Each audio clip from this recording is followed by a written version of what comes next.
The What to Read Next podcast helps you build a TBR of future favorite books. In each episode, Laura and Maine interviews authors and book influencers to recommend books they loved for you to pick up today. If you're an avid reader, always looking for your next favorite read, then the show's for you. Hi, Jane. Welcome to What to Read Next podcast. Thank you, Laura. So happy to have you here. Tell us what you've been up to.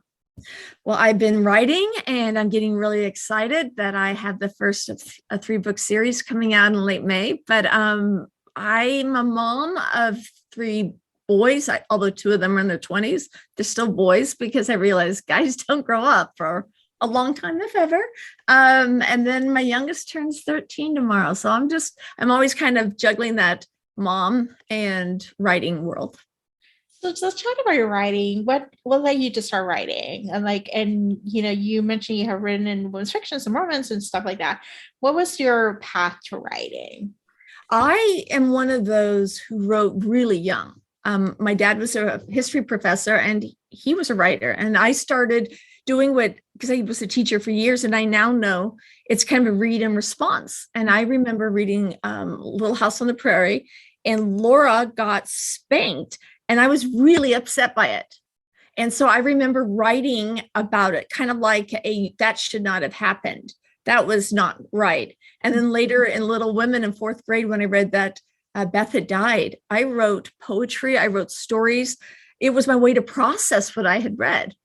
And starting around then in 3rd, 4th grade, I wrote my first novel. And it took me until I was, 35 to get published. But I wrote high school years, Harlequin type romances. In college, I kept writing. I'd be sitting in class at UCLA instead of taking notes on English literature.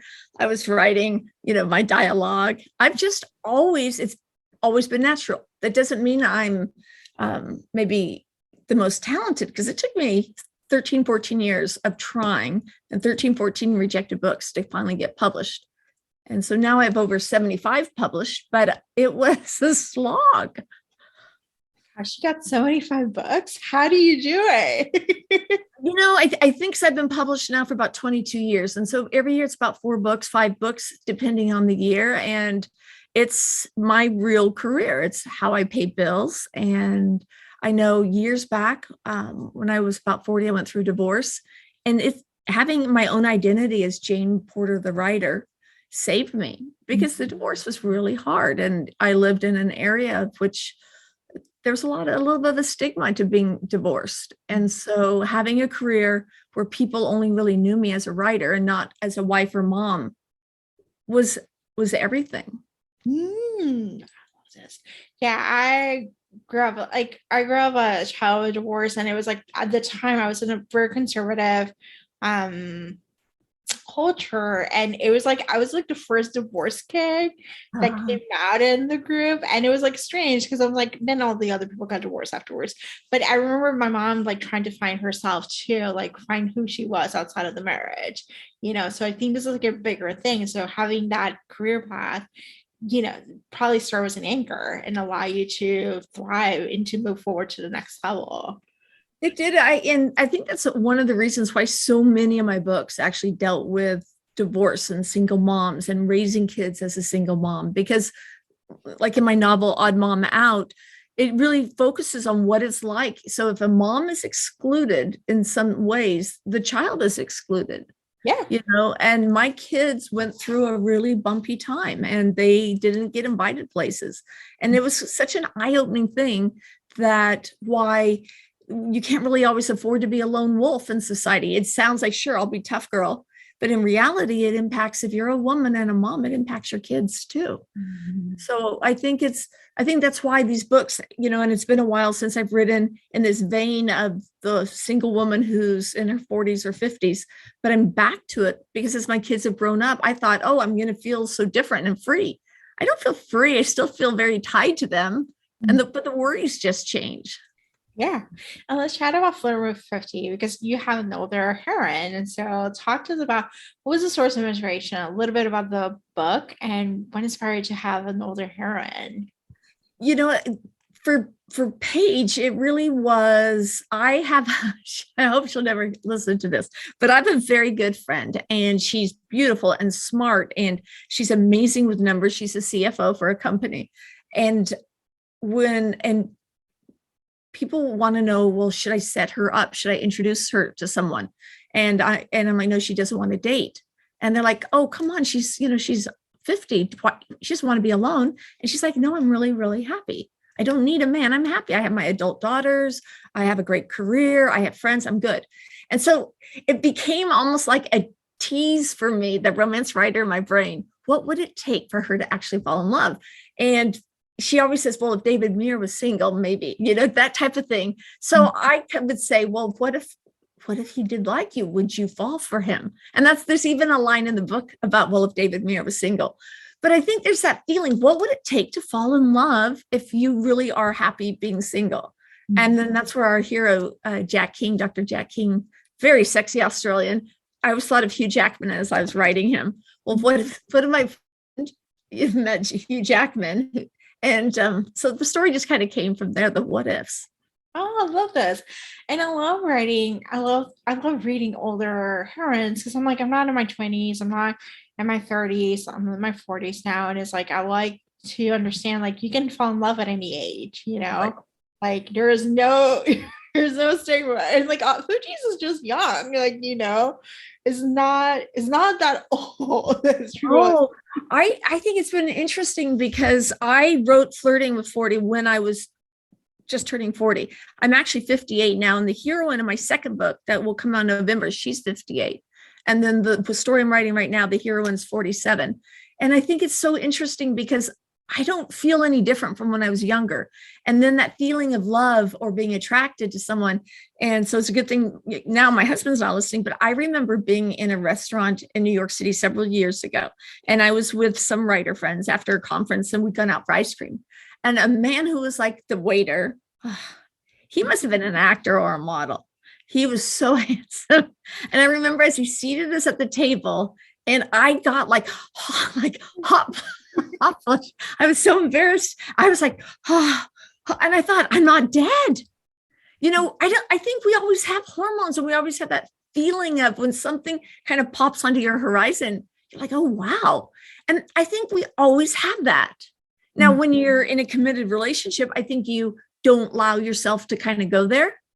But in that one moment, it reminded me, it doesn't matter how old you are. We have this innate desire to love and be loved. And it shouldn't ever, I would hope we have that all the way to the very end. I hope so too. I think we do, because actually, like, my director's her mother-in-law is in a housing. She has Alzheimer, but she's like a nursing home and is been taken care of. And she fell in love in her nursing home, and through COVID with another man. And through COVID, they're like in their 80s right now. And to COVID, they've been pushing, they want to get married, they want to get married. And the son was like, really? Like now, like 80, and just like really pushing with Alzheimer's, like she wants to get married. And she ended up getting married. Like they ended up having a wedding, they're having this stuff. And it's like, yeah, like you can fall in love at any time, like your time will come, and like you can fall in love multiple times. It doesn't have to be just one epic time. No. And I think that's an interesting point, because especially as you get older, you're gonna, I don't believe there's one soulmate. I think there's different people you can love, and we change as we grow, and as we keep growing older, we have different experiences that we bring in. What I might have liked at 25 or 35 is something very different, say at 55. I've been able to have this other interesting life. I don't need necessarily someone to complete me, because I'm pretty complete. I want someone who's a friend, or someone who gets my jokes, or someone who says, let's go have adventures. And so I think that's the exciting thing for women over 40 as we have relationships, is there's no limit on what it should be, and there's no definition and no box. There's no box, and we shouldn't let anyone put us in a box. Yeah. I love this. I love this conversation. All right, let's chat some book recommendations. And you have some romance recommendations, which I'm very excited to hear. Tell us what books you recommend our listeners to pick up. All right. I'm a huge fan of Jane Green. I remember reading her very first years ago, and I love Sister Stardust. That has just come out, and it is so different from what people might have known Jane to write. But I've spent time in Morocco. I'm fascinated by the Getty family. And so for me, this one was like, yes, check, check, check. I have so many articles on like Morocco in the 60s and the 70s and how it was the place. So I think Sister Stardust is like number one, and it's just come out. So I'm a big, excited fan about that one. Also, though, I love Mimi Matthews. I love historical romance. Yeah. Mimi is like, I don't want to say she's my girl because I've never met her and she's going to think I'm an obsessed fan, but I love to write her all the time. I love to say something to her on like, social media, like, oh, I love that book. Oh, I can't wait. But it's true. Like I read her when she was just only indie, and her books were superb. And her new series, I think her newest was The Siren of Sussex, and fantastic. Love that one. Let's see. Daisy Jones and the Six. Yep. Taylor Jenkins Reid. Yep. Yes. Oh, I've read a number of her books, but that one for me, maybe it's because I went to UCLA. I have a son who has studied music. There's just something about the setting and the story and the characters. Like that one was by far my favorite. In fact, I just read what was it? The Husbands, Seven Husbands. Oh, well, you go. But I had to go back and then read Daisy Jones, just because it was such a superb story and it was so original. Mm-hmm. Yes, I love Daisy. I feel like Daisy just like has a special point in my heart. Like I read it a couple of times. So I have to tell you, it's getting better and better. Like every read, because then you figure out things like characters are like who don't show up, and you're like, it makes sense after you read it. I'm like, oh, that person want to be part of this stuff, so he doesn't show up. Like when you're like all this different connecting the dots and all the different things. It's just, and the ending. Oh, so great. It's so good. And I think that for me as a reader, as a romance writer and just a reader of a writer of fiction or women's fiction, the ending to me is so important. I remember way back, because I was an American literature, American studies major at UCLA, but I didn't like the whole Gatsby, there's a green light down on the pier or something, or what? I don't want just a little green light. I want fat happiness. I want joy. I want closure. I need that. And I think that's why I'm so drawn to romance, because they don't leave you hanging with a little hope. I don't want a shred of hope. I want peace and certainty and a sense of things are really, truly going to be all right. And I think with that in mind, that's one of the reasons I love Anne Gracie. I don't know if you've read, she's an Australian Regency romance writer. No. Superb. She's probably one of the best writers writing. I think her characterization and her story development, she's just so strong. She's one of those where I think there's just 1 or 2 books a year, and I wait and wait and wait, and I love them. In fact, I almost hate to read them right away. So I think the last one I read by her was The Scoundrel's Daughter, but I've never read a bad Anne Gracie. So I highly recommend her. Oh my gosh, you just handed me one good recommendation that I have to go now and download. So this is amazing. I should send you this. She writes in series, and the series before, I think this newer one, it was so good. And I think these are all linked, but there's just something, she does fantastic heroes. I've been able to, whenever I've been in Australia at a writer's conference, I always try to go to her writing workshops, because the way she crafts a hero is so great, and her heroines are relatable. And I don't know, I'm just always like, to me, she's a reader's writer, but she's also a writer's writer. She just has craft and nails it. And then I know I'm talking a lot, but of course, Becoming Mrs. Lewis by Patty Callahan for me was really, I was very spiritual and very kind of born again in college. And I read C.S. Lewis, everything by C.S. Lewis. I really loved so many of the way he talked about faith and the development of faith. And so for me, years later, being able to read about Joy, who you meet in some of his writings and letters, and knowing that he had loved her so much, and she had, cancer and had died, and his love for her. And again, they were older. They weren't young chickens, young chicks. Having this love when you're older and you've waited your whole life for this special love.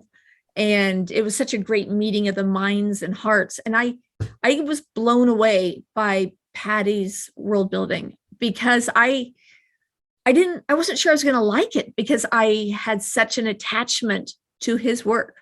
Mm-hmm. And I felt like I was reading something else he might have written. I mean, I felt like she had mastered that whole world. And I remember writing to her several times while I was reading it. And I've had author friends who say, can you not do that? Can you just wait till the whole book is done? Because you have like this conversation, like, oh, I'm at this part and this is amazing. And my eyes teared up. But I still have that, read and response thing. I don't know how to separate. If I'm reading something, I want to share. I want to talk about it. So I feel you, because I'm one of those people who's like, actually, just I'm reading and respond to my friends. I'm like, there's a book that I read recently and I did not understand the ending. And I had to go and talk to my friend. I was like, okay, explain to me what happened. It's not a romance, but there's a book that I'm reading right now that I had to talk to a friend. I was like, what is happening? Like, this is a mess, but I'm still reading and need this. And so there's something to be said about having a reader author community, of being able to like talk to other people, like, and share your feedback, and like, be like excited about it and be like, okay, makes sense, and stuff like that. It adds the value of being a reader. Well, I was, I think it's an interesting thing, because I buy or get a lot of my books off of recommendations from friends. And so people who know my taste, like if they say, buy this, I always buy it. Or someone says, love this, Jane, I think you're going to like it.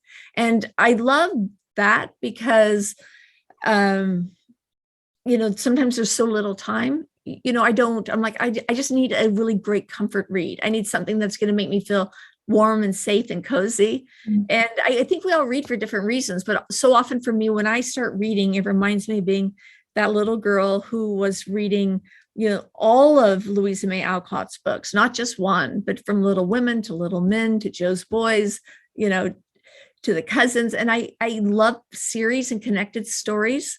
Mm-hmm. So it's almost like binge, reading, where you're just lost in a family or a world. Yeah. That's the best. That's, to me, besides my family, because not that I have to say that, but let's be honest. But if they did not exist, the best thing in the whole world would simply be reading like one story into another. Mm-hmm.